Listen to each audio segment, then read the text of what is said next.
Welcome to another Camo video. As promised for those who subscribed for military news pertaining to the 3 Baltic countries and the wider Baltic Sea region, our Camo videos will be limited to once per week. Today, we look at digital camo. With Crye Precision's multicam and its knockoffs and variants now seemingly the hot, trendy patterns taking the world by storm, the digital/pixelated camo craze seems to have faded away a little. Nonetheless, let's look at the development of digital camouflage patterns for today's video, where things began, as well as some of the best and worst patterns out there.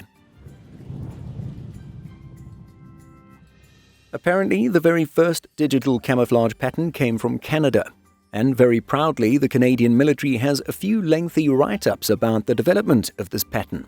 We'll leave the links to these in the video description. The Canadian Forces says that the seed of what would become the Canadian Disruptive Pattern, or CADPAT, was actually planted in Denmark. They explain that the road to CADPAT began in 1988 with an initiative to introduce new helmet covers rather than the entire uniform. Canada's land forces at the time were wearing a monochromatic olive-green uniform known as OG-107, which was said to be fast becoming obsolete in the face of emerging detection technology. Since one of our team members, Christophe, is a Canadian military veteran who is old enough to have been issued olive drab, here are his photos modelling the old pattern. A retired officer involved in CADPAT development was quoted as saying, "We were virtually the only NATO country that wasn't in a disruptive pattern." But this would change as the project team undertook an extensive study of natural backgrounds across Canada between 1988 and 1994. So, what's the Danish connection? Well, it stated that the starting point was a disruptive pattern developed by Danish defense contractor DADCON. A scientist with Defense Research and Development Canada is quoted as saying, "DADCON had the technology initially to compute the pattern, but after that in Canada we developed our own means of doing it. We changed it a lot. It's not the same. We have our own software. We have our own way of doing it here." Unfortunately, nothing more was stated about Danish inspiration or involvement. However, related or not, we can see that Denmark's M84 pattern, M/84 Platslåring, does look somewhat similar to CADPAT from a distance. M84 lacks a brown, but other than that, colors are similar, but CADPAT uses square pixels rather than rounded blotches. So, why pixels? Well, it's explained that from a couple of meters you see the square pixel, but when you pull back, then the color starts to blend. Shades will mix and will produce a disruptive effect, meaning that the edge of a soldier or the general shape will be disrupted. The edge will be fuzzy. And so by the time Canadians were wearing a full CADPAT uniform in the late 1990s, trials and testing had clearly demonstrated its superiority over OG-107. It was said that probability of detection was reduced by 45%, and an enemy now had to be 35% closer in order to spot the wearer. At the same time, the Canadian Forces would be criticized for sending its first troops to Afghanistan in 2001 and 2002 with the green CADPAT, but this would eventually give way to the arid version for operations in the faraway country. The Canadian Forces article goes on to explain how the CADPAT project team turned to allies for help in further studies.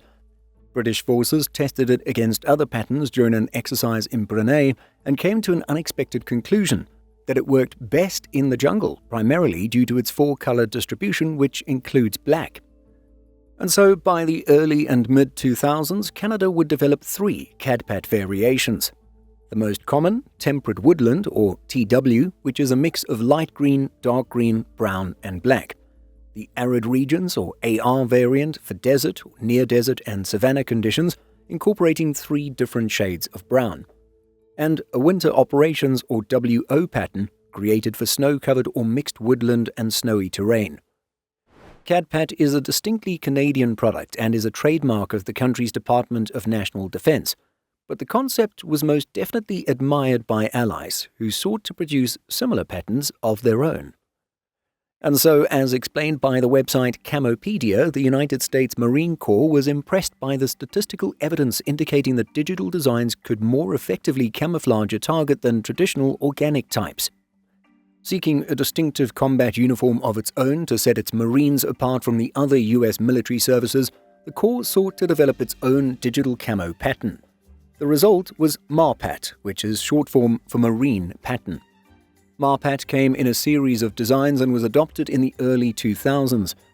Camopedia explains that the Marine Corps has laid claim to conducting its own independent schedule of research resulting in the MARPAT camouflage, but says that most experts in the field of camouflage design agree that patterns are based entirely around the original Canadian CADPAT schematic. According to the website The Baffler, pixelated camouflage suddenly became the new IT military pattern. Cheryl Stewardson, a textile technologist at the Army Research Center in Natick, Massachusetts, said in a 2012 interview that it was quote-unquote trendy. This trend was happening at the same time that the US Army was on its own hunt for a new camouflage. If it's good enough for the Marines, why shouldn't the Army have that same cool new look? Stewardson explained to The Daily. As explained by the YouTube channel Half as Interesting, MARPAT, like CADPAT, was copyrighted and thus intellectual property of the Marine Corps. The YouTube video we reference somewhat implies that MARPAT being copyrighted prevented the US Army from taking the pattern for itself. However, to us, it's more likely that the Army simply wanted something similar but different and distinct for its branch of service, while also saving money in creating a pattern that could work in multiple environments. That Half as Interesting video explains that the Army looked at MARPAT, eliminated blacks and deep browns, and used a desert tan color as its central tone. As a universal or multi-environment pattern, it all seemed great in theory. The greenish tones would help with concealment in woodland environments, while tan would suit arid regions. The result was UCP, or Universal Camouflage Pattern, adopted by the Army in 2005. This is probably the biggest fail of any digital camouflage pattern ever fielded, and from the comments on our multicam video, American soldiers are more than happy to have OCP as the replacement. Most sources note that proper field testing of UCP was not conducted before the Army spent billions of dollars to source, distribute and field the UCP uniforms and gear. One Army specialist was quoted as saying, "UCP universally failed in every environment." So why didn't it work? Well, here's a quote from Gizmodo explaining the flaw. Because the scale of the patterns in the camo were badly chosen, it triggered an optical effect called isoluminance, a phenomenon in which the eye interprets many patterns and colors as a single mass. Baffler highlights that an image of a UCP-clad soldier perfectly blending into an ugly floral sofa was turned into a meme with captions like, "Designed to work everywhere, doesn't work anywhere, except your grandma's couch." For the US Army, the rest, as we say, is history. UCP was eventually replaced by a variation of Crye Precision's multicam known as Scorpion, and American service members are overwhelmingly pleased with the change. Now, it's obvious that most, if not many, patterns have their own unique stories. But because we're a Baltic-focused channel, let's try and quickly look at digital patterns in this part of the world before moving elsewhere. The most obvious one is Estonia's EST-DCU, which stands for Estonian Digital Camouflage Uniform. During our research into this pattern, we found quite a bit of controversy in its development and fielding. There is so much to this particular story that we'll have to save it for a future camouflage episode. To make a long story short for this video, the Estonian pattern was in development for some 5 years. The website jointforces.com says the pattern is more specifically referred to as MO6 EST-DCU and is a temperate pattern with a 4-color pixelated design introduced in 2006. You may have noticed that EST-DCU is similar to another pattern we looked at earlier. The article by Joint Forces says that although there are clear similarities, the two patterns are not identical. It adds, quote, "As the Canadian and Estonian forests are remarkably similar, it is perhaps unsurprising that the Baltic nation followed the North American lead to some extent." It stated that the Canadian pattern uses a less reddish-brown shade and the Estonian pattern uses more light green and less black than CADPAT. When we attended a media event for a field exercise in Estonia, we were lucky enough to see a member of the Canadian military in proximity to an Estonian service member. So of course we snapped this photo so you can see the actual uniforms side by side in the same environment. Their shades do look quite similar, but at least for us, it's apparent that Estonia's pattern has larger proportions of light green compared to CADPAT. There's also SDCU Desert, which is mostly tan/khaki with bits of dark green and brown scattered all over. To this day, Estonian forces use these patterns. Latvia has also used a pixel pattern of sorts, although these pixels are much larger than other digital patterns. Latvia's forces used the US M81 woodland pattern until 2007. This was followed by the highly distinctive M07 LATPAT. JointForces.com says that the pattern was reportedly designed by Saab Barracuda of Sweden and originally officially called Nazionale Brugnotti Spaki pattern, but was widely referred to as LATPAT. As you can see with these video clips, LATPAT was primarily arid theatre camouflage and was first worn by troops of professional units earmarked for overseas exercises and deployments.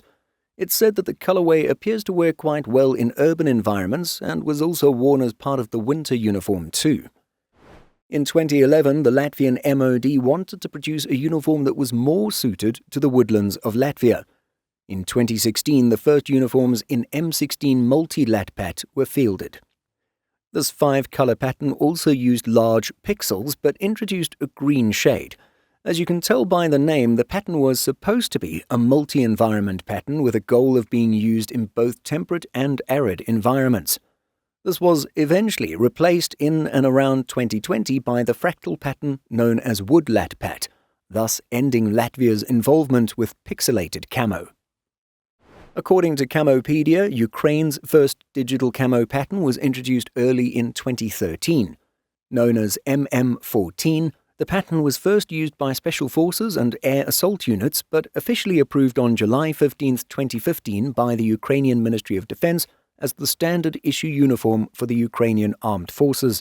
According to Joint Forces, this color scheme and pattern was designed specifically to work well in the Donetsk and Kherson regions of Ukraine. It's said that some more recent versions of MM14 incorporate greenish swatches to better accommodate woodland environments. Camopedia states that a new pixelated camouflage design was adopted by the Ukrainian National Guard in 2023 and was an arid colorway of moss green, light brown, and sand. On the other side of the battlefield, Russia has its EMR pattern, with EMR standing for Yedinya Maskirovitnya Rasksvetka. This translates to Universal Camouflage Colorway in English. The pattern was introduced in 2008 and is apparently still in production today. Belarus has followed Russia's lead and in 2008 introduced a similar pixelated camouflage pattern.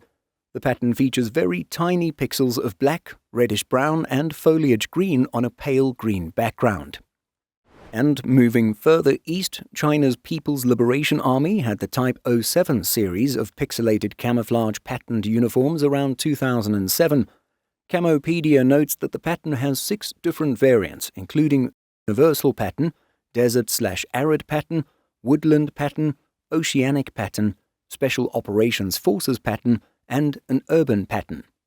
This was eventually replaced by China's Xingkong Pattern, adopted in 2019. There are quite a few other countries that have or have had digital/pixelated camo for their armed forces. These include Armenia, Guatemala, Honduras, Singapore, and more. Quite recently, Canada has updated its uniform and has introduced a new multi-environment variant. This version of CADPAT is known as CADPAT MT, or multi-terrain. Rollout began in February 2024, and the Canadian military states that the selection of the CADPAT MT color scheme was a data-driven process and that it was spurred on by technological advances in warfighting, namely the digitization and proliferation of surveillance and sensors. So that's our massive overview of digital camouflage patterns. Clearly it was a trend throughout the early 2000s, but was not something that all countries went along with. Indeed, we can see that many European nations, including the British, French, Dutch, Germans, and many more, held on to their national patterns rather than quote-unquote going digital. What are your thoughts on these pixelated patterns? Do you have a favorite, or do you simply hate them all? Let us know by leaving a comment.